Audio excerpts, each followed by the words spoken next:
Hi, I'm Rashonda Tate Billingsley with your weekly Defender NewsWrap, where we bring you the biggest news stories from the Black community. There are some new faces on the Texas Southern University Board of Regents. This after Governor Greg Abbott appointed 4 new members. Pamela Medina with Cadence Bank will serve until 2025, as will businessmen Albert H. Myers Sr. and J.S. Zeidman. Former judge and Thurgood Marshall Law grad Mark C. Carter will serve until 2023. Congrats to the new Regents. Some African Americans want their 40 acres and a mule, and 2020 Democratic presidential hopeful Beto O'Rourke is hoping to give it to them.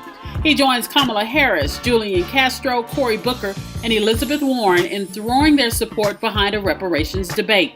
Bernie Sanders has declined to endorse the idea.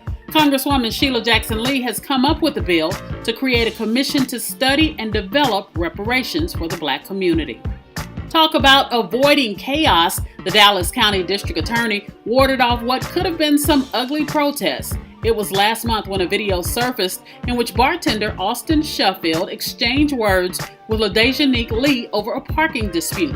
Sheffield, who's white, reportedly hurled racist insults and slapped Lee's phone out of her hand when she tried to call for help. That caused Lee to hit Sheffield back, and then he unleashed a barrage of punches, hitting her at least 5 times in the face. But it was Lee who was charged with felony criminal mischief after she retaliated by breaking the back window of Sheffield's truck. Civil rights groups weren't having it and came out in protest, prompting the DA to quickly drop the charges against Lee. We know that prison is supposed to be tough, but the Southern Poverty Law Center says conditions are on a whole other level in Alabama, and they recently released pictures that illustrate the utter brutality of prison life. The photos, some showing confiscated contraband and the bloody results of prison violence, were provided by the center, which has spent years on lawsuits alleging that the conditions of the Alabama prison system constitute cruel and unusual punishment.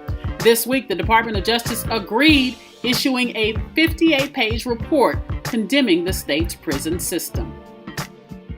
We all know Beyonce is the bomb when it comes to music, but Houston's own is proving she's just as fierce in the boardroom. After reportedly walking out of a deal with Reeboks because of their lack of diversity, the Queen Bee signed with Adidas as their new creative partner. The entertainer will be developing new products with the athletic juggernaut, including shoes, clothing, and lifestyle. And yes, her Ivy Park collection will be in there. Yes, we are here for Adidas's classic old school flair, merging with Bay's Houston meets Hollywood meets HBCU homecoming glamour. The Defender is remembering Sunnyside community leader Bessie Swindle, who recently died at age 79. She was a longtime neighborhood leader who worked for Congressman Al Green. She will be missed.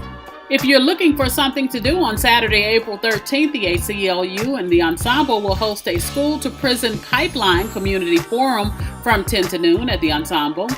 TSU will hold a Collegiate 100 Be the Change Award Scholarship Gala from 7 p.m. until. Then on Tuesday, April 16th, the Black Restaurant Week will host a Aroma culinary panel discussion from 6 to 8 at Emancipation Community Center. Now, that's all part of Black Restaurant Week, which runs from April 14th through April 28th. Check them out, and if you have some community events you'd like us to share, send it to news@defendermediagroup.com.